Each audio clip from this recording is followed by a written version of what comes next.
नमस्कार दोस्तों, अगर आप अपनी लाइफ में कुछ नया सीखना चाहते हैं तो हमारे चैनल को सब्सक्राइब जरूर करिएगा।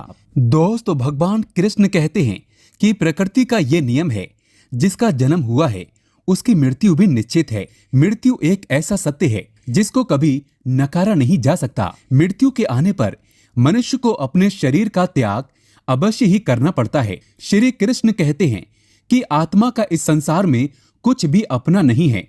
आत्मा अमर है, उसका कभी अंत नहीं होता। वो अपने कर्मों के अनुसार बार बार जन्म लेती है। मनुष्य का शरीर भी उसका अपना नहीं है, वो उसे कुछ ही समय के लिए ईश्वर द्वारा प्राप्त हुआ है, जो एक न एक दिन पंच तत्व में विलीन हो जाएगा। किंतु फिर भी मनुष्य इस संसार में जन्म लेकर कई प्रकार की भौतिक वस्तुओं की मोह में पड़ जाता है। मृत्यु के बाद भी उसका उन वस्तुओं के प्रति मोह छूट नहीं पाता। आगे भगवान कृष्ण कहते हैं, जब तक मनुष्य सांसारिक वस्तुओं के मोह का त्याग करके संपूर्ण रूप से ईश्वर को अपना नहीं लेता है, तब तक वो अलग अलग योनियों में जन्म लेकर पृथ्वी लोक पर ही भटकता रहता है।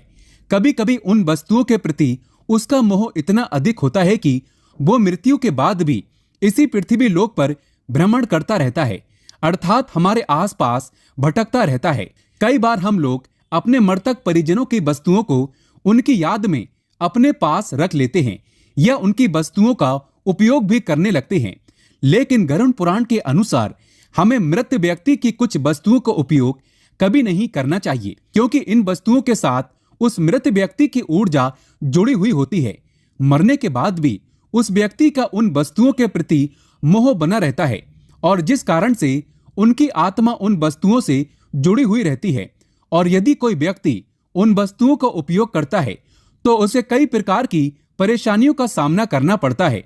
वो मृत आत्मा उसे कई प्रकार के कष्ट देने लगती है। दोस्तों, गरुड़ पुराण में मृत व्यक्ति की ऐसी 3 चीजों के बारे में बताया गया है जिनका भूलकर भी हमें इस्तेमाल नहीं करना चाहिए, अन्यथा हमें भयंकर परेशानियों का सामना करना पड़ सकता है। जिस व्यक्ति की वो वस्तुएं होती हैं उसे मोक्ष की प्राप्ति नहीं हो पाती और वह पृथ्वी लोक पर भटकता रहता है। तो ऐसे में हम जानते हैं वो ऐसी कौन सी वस्तुएं हैं जिनका उपयोग हमें नहीं करना चाहिए। लेकिन उससे पहले अभी तक आपने हमारे चैनल को सब्सक्राइब नहीं किया है तो चैनल को सब्सक्राइब करके बेल आइकन जरूर दबाइएगा। सबसे पहली चीज है मृत व्यक्ति के कपड़े। गरुड़ पुराण के अनुसार किसी भी मनुष्य को मृत व्यक्ति के वस्त्रों का उपयोग कभी नहीं करना चाहिए। उन्हें भूल कर भी अपने शरीर पर कभी धारण नहीं करना चाहिए। ऐसा करने पर उस मृत व्यक्ति की आत्मा उससे जुड़ जाती है और उस मृत व्यक्ति की यादें उसे सताने लगती हैं। जो भी मृत व्यक्ति के वस्त्रों का उपयोग करता है उसे वो आत्मा मानसिक और शारीरिक रूप से कमजोर बना डालती है। इन वस्तुओं का उसके मन पर बहुत ही गहरा प्रभाव पड़ता है। उस व्यक्ति को बार बार अपने उस मृत परिजन की ऊर्जा का उसे एहसास होने लगता है।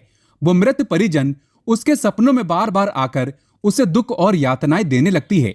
इसी कारण से गरुड़ पुराण में कहा गया है कि मृत व्यक्ति के वस्त्रों का उपयोग कभी किसी को भूल कर भी नहीं करना चाहिए। लेकिन आप याद के तौर पर घर में संभाल कर रख सकते हैं, अथवा उनके वस्त्रों को नदी में बहा सकते हैं या जमीन में गाड़ सकते हैं। लेकिन भूल कर भी मरे हुए व्यक्ति के कपड़े कभी नहीं पहनना चाहिए। खासकर पितृपक्ष कनागतों के दौरान ऐसा तो भूल कर भी ना करें। दूसरी बात, मरे हुए व्यक्ति के गहने। गरुड़ पुराण में कहा गया है कि किसी भी मनुष्य को अपने मृत परिजनों अथवा किसी स्त्री के गहने भी कभी उपयोग नहीं करना चाहिए। स्त्रियों का उनके आभूषणों और गहनों से बहुत अधिक लगाव होता है। मृत्यु के बाद भी उनका इन वस्तुओं के प्रति लगाव कम नहीं होता। गरुड़ पुराण के अनुसार मृत आत्मा का आभूषणों के प्रति लगाव उनके वस्त्रों से कई गुना अधिक होता है, और जो भी व्यक्ति उनकी मृत्यु के पश्चात उनकी इच्छा के विरुद्ध उनके गहनों को पहनता है अथवा उनके आभूषणों का उपयोग करता है तो उस मृत व्यक्ति की ऊर्जा उस व्यक्ति से जुड़ जाती है, और जिस कारण से उसे मानसिक परेशानियों का सामना करना पड़ता है। इसीलिए मृत व्यक्ति के गहनों को कभी नहीं पहनना चाहिए। आप इन गहनों को उनकी याद में अपने घर में संभाल कर रख सकते हैं, अथवा इन गहनों को गलाकर आप नए गहने बनवा सकते हैं, लेकिन भूल कर भी उन्हें उसी अवस्था में कभी नहीं पहनना चाहिए। यदि मरे हुए व्यक्ति ने अपनी मृत्यु से पूर्व आपको ये गहने भेंट किए हैं या फिर ऐसी इच्छा जाहिर की थी कि आप उन गहनों को पहने, तो ऐसे में आप वो गहने पहन सकती हैं। लेकिन यदि उस मृत व्यक्ति ने अपने इन गहनों को संभाल कर रखा हुआ था जिससे उनका सबसे अधिक लगाव था, तो ऐसे में गहनों को भूल कर भी नहीं पहनना चाहिए, नहीं तो आप बुरी तरह से आत्माओं के जाल में फंस सकते हैं। तीसरी चीज है मरे हुए व्यक्ति की घड़ी।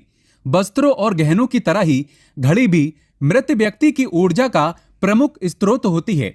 ज्योतिष शास्त्र के अनुसार मृत व्यक्ति की घड़ी भी कभी नहीं पहनना चाहिए, क्योंकि घड़ी उस व्यक्ति के जीवन से जुड़ी हुई होती है और उसके समय का निर्धारण करती है, उसके जीवन के अच्छे और बुरे समय का लेखा जोखा रखती है। इसीलिए उस व्यक्ति के मृत्यु के पश्चात उसकी घड़ी में उसकी सकारात्मक और नकारात्मक ऊर्जा दोनों का वास होता है। जो भी व्यक्ति मृत व्यक्ति की घड़ी को धारण करता है तो उस पर उन ऊर्जाओं का नकारात्मक प्रभाव पड़ता है और उसे कष्ट भुगतने पड़ सकते हैं। लेकिन यदि मृत व्यक्ति ने मृत्यु से पूर्व ही आपको ये घड़ी भेंट में दी है तो आप उस घड़ी का उपयोग कर सकते हैं। दोस्तों, अक्सर हम जाने अनजाने में ऐसी गलतियां कर देते हैं जिसकी वजह से आए दिन घर में परेशानियां आती रहती हैं। बात बात पर घर में झगड़े होते रहते हैं, यहाँ तक कि अकाल मृत्यु भी हो जाती है तथा पति पत्नी में आए दिन झगड़े भी होते रहते हैं और धन कमाने के बावजूद भी गरीबी का सामना करना पड़ता है। इसीलिए घर में ये बड़ी गलतियां कभी नहीं करना चाहिए, जो कि बर्बादी का मुख्य कारण बताया गया है। तो आइए जानते हैं 5 बड़ी गलतियां। नंबर 1, दरवाजे के सामने ना हो बिस्तर। जिस कमरे में अगर आप सोते हैं ठीक उसके सामने बिस्तर नहीं होना चाहिए। कहते हैं अगर दरवाजे के सामने पलंग लगा हो तो इससे वास्तु दोष उत्पन्न होता है, और अगर आपने ऐसा किया है तो घर में आर्थिक समस्याएं, मानसिक तनाव और शरीर में रोग होने की आशंका बनी रहती है। और वहीं दरवाजे की तरफ पैर करके नहीं सोना चाहिए, क्योंकि मुख्य द्वार पर माता लक्ष्मी के आने का प्रवेश द्वार होता है। पलंग के नीचे झाड़ू नहीं रखना चाहिए, इससे तेजी से धन का नाश होता है। इससे झाड़ू पैरों में आ जाती है। नंबर 2, भूल कर भी शयन कक्ष में शीशा ना रखें। वास्तु शास्त्र के अनुसार जहां पर आपका बिस्तर है ठीक उसके सामने आईना या फिर ड्रेसिंग टेबल नहीं होना चाहिए। इससे पति पत्नी में झगड़े होते हैं, गृह कलेश होता है, इससे रोग होने की संभावना अधिक होती है, इससे नकारात्मकता और बढ़ जाती है। सुबह बिस्तर से उठते ही आईना नहीं देखना चाहिए, बहुत ही अशुभ माना जाता है। इससे आपका कोई भी काम नहीं बनेगा बल्कि सब उल्टा हो जाएगा। अगर कमरे में आईना लगा है तो कपड़ा डालकर ही सोना चाहिए और सुबह के समय कपड़ा उतारते समय एकदम आईना ना देखें, पहले ईश्वर के दर्शन करें। नंबर 3, शास्त्रों के अनुसार लकड़ी को सबसे पवित्र माना जाता है। पति पत्नी के कमरे का जो बेड होता है वो हमेशा लकड़ी का होना चाहिए। लोहे का बेड नकारात्मकता का संचार करता है। लोहे का बेड होने से शनि दोष लगता है, शनि देव क्रोधित हो जाते हैं और आपको राहु केतु के प्रकोप का सामना करना पड़ता है।